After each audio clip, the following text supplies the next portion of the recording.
association an ka bɛn maaya la o y'o ka lancement officiel ba ni ka kɛ palais de la culture Amadou Hampâté Bâ la ka bɛn mars kalo tile 3 ma san 2024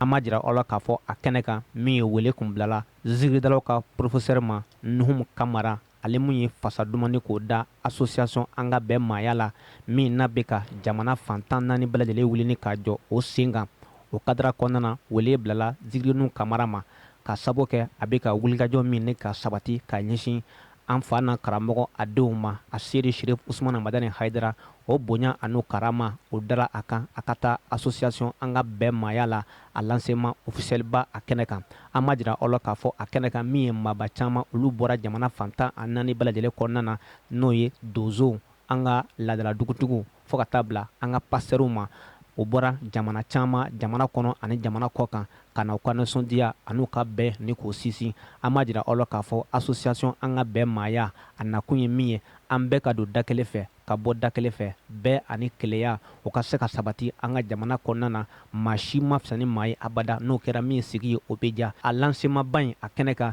min ye ziiri professeur Nuhum Kamara a n'a ka délégation o ye jama ni k'a sɛbɛkɔrɔ nisɔndiya jango a ye pasa duman ni k'o da association an ka bɛn maaya la min n'a jara association an ka bɛn maaya a tɔndenw ye kosɛbɛ o y'a jira k'a fɔ ko jɔn wala Ziiririnu Kamara ziiri professeur a ye dɔnkili min bɔ maa ma dɔnkili ɲɔgɔn da abada an bɛ dugawu de kɛ sa ala ka association an ka bɛn maaya ni k'a mɛn an kɔrɔ